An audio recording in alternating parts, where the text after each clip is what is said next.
The Language of Flowers. Chapter 3. Meredith turned off Sunset Boulevard and drove too slowly down Meridia, reading each street sign. An impatient car honked behind us. She'd been talking continuously since Fell Street, and the list of reasons my survival seemed unlikely stretched halfway across San Francisco. No high school diploma, no motivation, no support network, a complete lack of social skills. She was asking for my plan, demanding I think about my own self-sufficiency. I ignored her.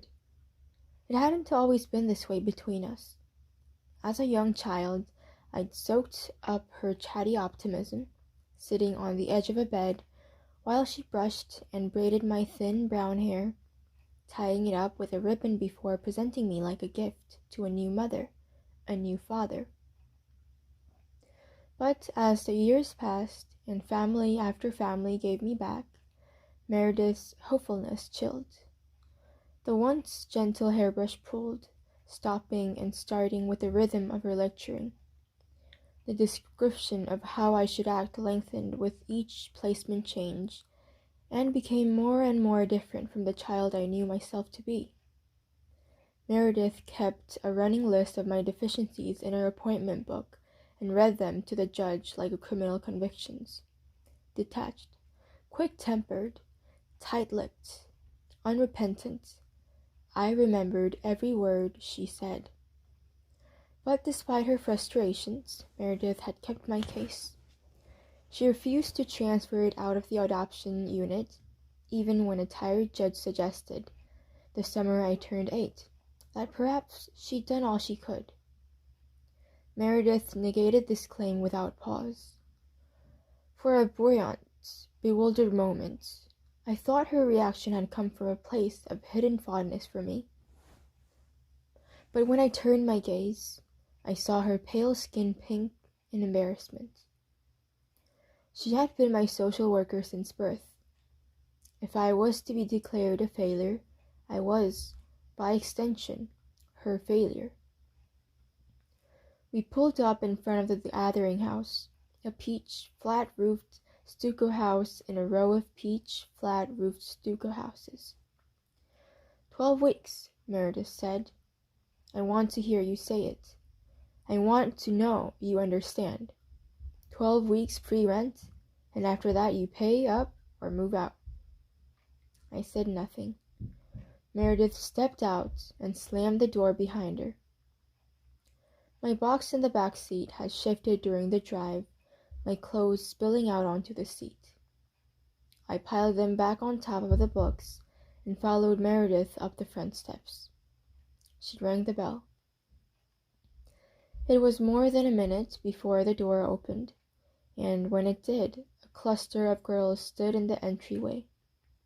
I clutched my box tighter to my chest. A short, heavy-legged girl with long blonde hair pushed open the metal screen and stuck out her hand. "I'm Eve," she said. Meredith stepped on my foot, but I didn't reach for her outstretched hand.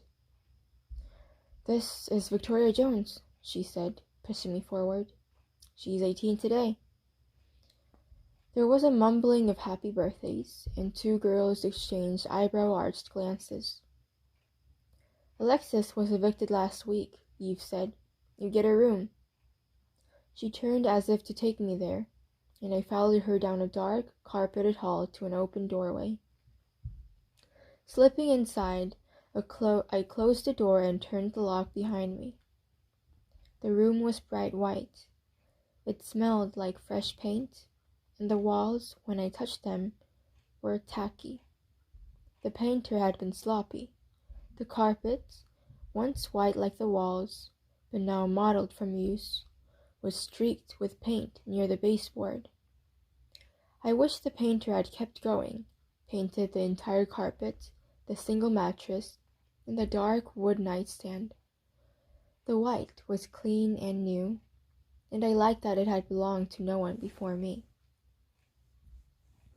From the hall, Meredith called me. She knocked and knocked again. I set my heavy box down in the middle of the room. Pulling out my clothes, I piled them onto the closet floor and stacked my books on the nightstand. When the box was empty, I ripped it into strips to cover the bare mattress and lay down on top. Light streamed through a small window and reflected off the walls, warming the exposed skin on my face, neck, and hands. The window was south-facing, I noticed, good for orchids and bulbs. "Victoria," Meredith called again. "I need to know your plan. Just tell me your plan and I'll leave you alone." I closed my eyes, ignoring the sound of her knuckles against the wood. Finally, she stopped knocking. When I opened my eyes, an envelope lay on the carpet near the door. Inside, there was a $20 bill and a note that read, "Buy food and find a job." Meredith's $20 bill bought 5 gallons of whole milk. Every morning for a week, I'd made my purchase at the corner store, drinking the creamy liquid slowly throughout the day as I wandered from city parks to schoolyards, identifying the local plants. Having never lived so near the ocean, I expected the landscape to be unfamiliar. I expected the dense morning fog, hovering only inches from the soil, would cultivate an array of vegetation I had never before seen. But except for wide mounds of aloe near the water's edge, tall red flowers reaching for the sky, I found a surprising lack of newness. The same foreign plants I'd seen in gardens and nurseries all over the Bay Area. Lantana, bougainvillea, potato vine, and nasturtium dominated the neighborhood. Only the scale was different. Wrapped in the opaque moisture of the coast, plants grew bigger, brighter, and wilder, eclipsing low fences and garden sheds. When I finished a gallon of milk, I would return home, cut the jug in half with a kitchen knife, and wait for night. The soil in the next-door neighbor's flower bed was dark and rich, and I transferred it into my improvised flower pots with a soup spoon. Poking holes in the bottom of the jug, I set them in the center of my bedroom floor, where they would get direct sun for only a few hours in the late mornings.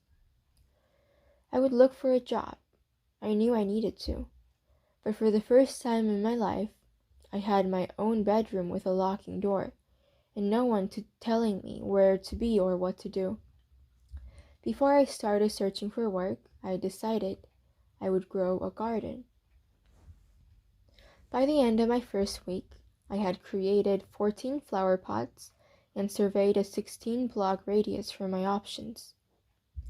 Focusing on fall-blooming flowers, I uprooted whole plants from front yards, community gardens, and playgrounds.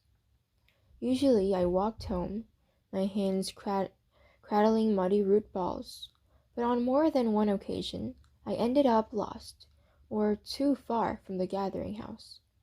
On these days, I would sneak onto a crowded bus through the back door, push my way onto a seat, and ride until the neighborhood became familiar. Back in my room, I spread out the shocked roots gently, covered them with a nutrient-rich soil, and watered deeply. The milk jugs drained right onto the carpet, and as the days passed, weeds began to sprout from the worn fiber. I hovered, watchful, plucking the invasive species almost before they could push their way out of the darkness. Meredith checked in on me weekly. The judge had declared her my permanent connection because emancipation legislation required a connection, and they couldn't dig anyone else out of my file. I did my best to avoid her. When I returned from my walks, I surveyed the gathering house from the corner, walking up the front steps only when her white car wasn't parked in the driveway.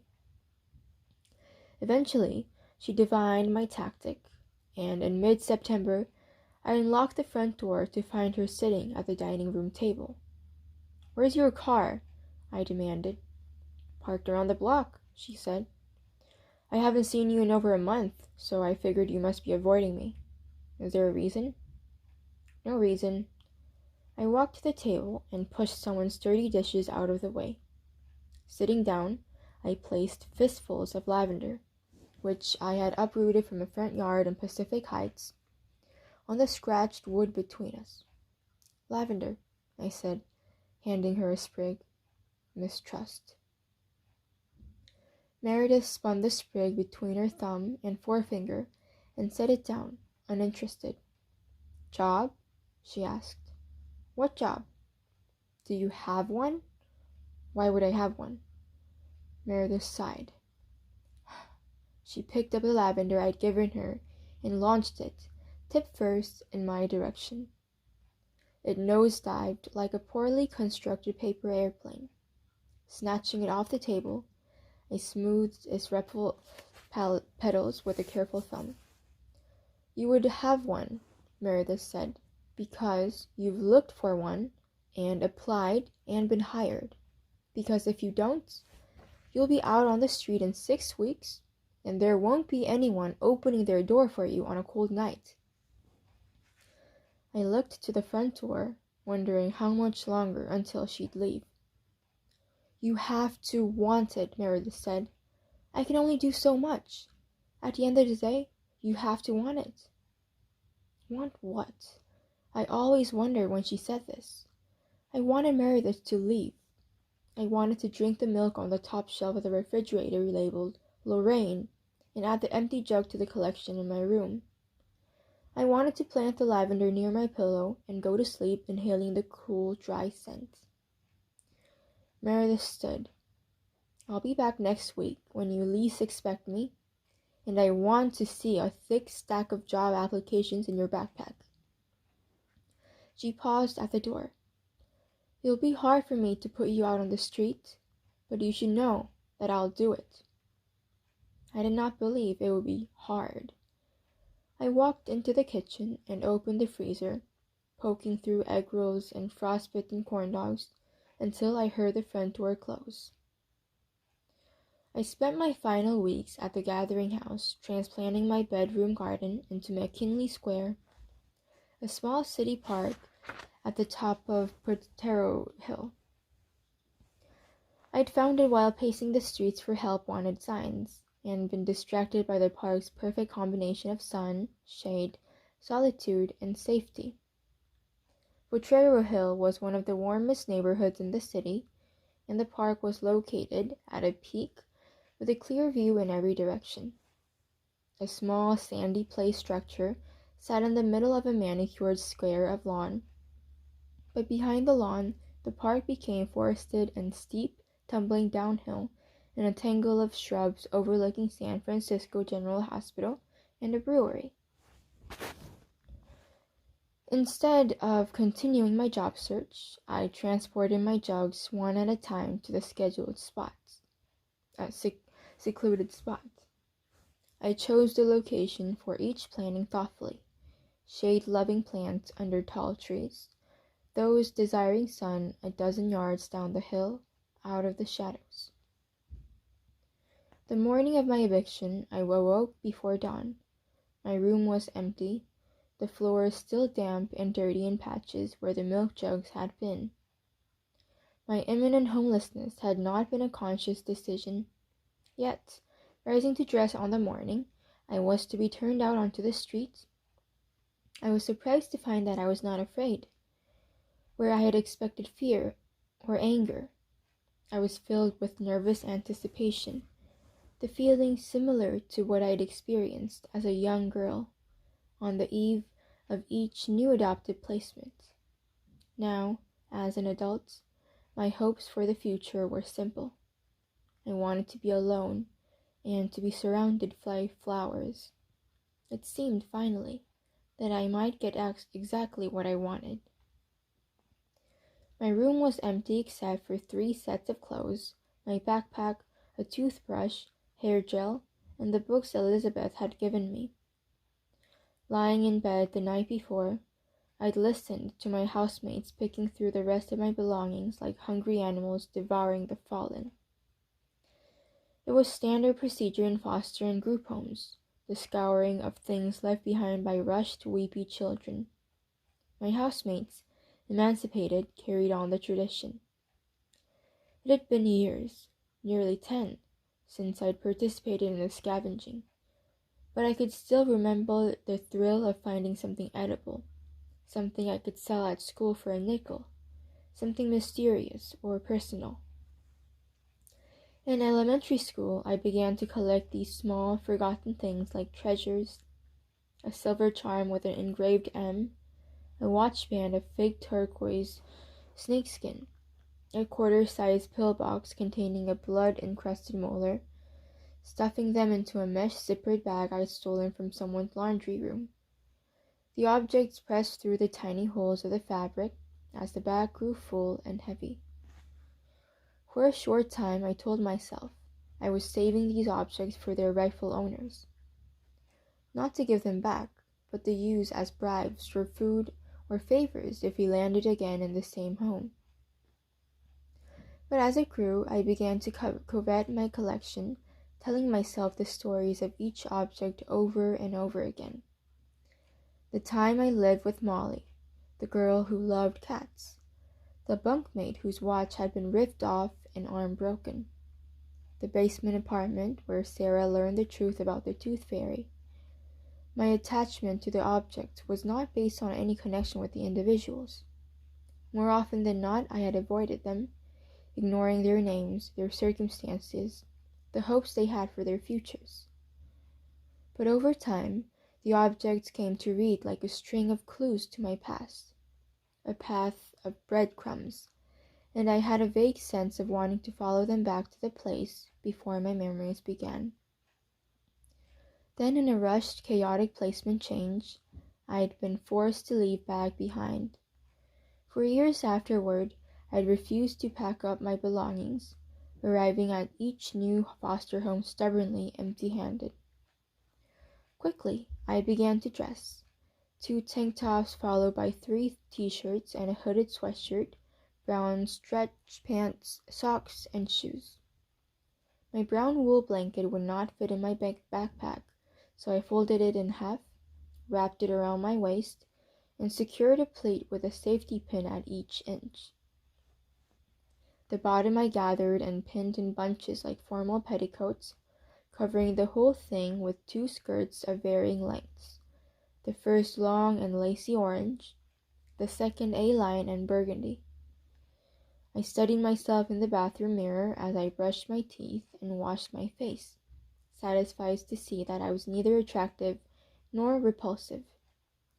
My curves were well hidden beneath my clothing, and the extra short haircut I'd given myself the night before made my bright blue eyes the only remarkable feature on an otherwise ordinary face, look uncannily large, almost frightening in their dominance of my face. I smiled into the mirror. I didn't look homeless. Not yet, at least. I paused in the doorway of my empty room. Sunlight shone off the white walls. I wondered who would come next, and what they'd think of the weeds sprouting from the carpet near the foot of the bed. If I had thought of it, I would have left the new girl a milk jug full of fennel. The feathery plant and licorice sweet smell would have been a comfort. But it was too late. I nodded goodbye to the room that would no longer be mine, feeling a sudden gratitude for the angle of the sun, the locking door, the brief offering of time and space. I hurried into the living room. Through the window, I saw Meredith's car already in the driveway, the engine off. She studied her reflection in the rear-view mirror, her hands clutching the steering wheel. Spinning around, I snuck out the back door and onto the first bus that passed. I never saw Meredith again.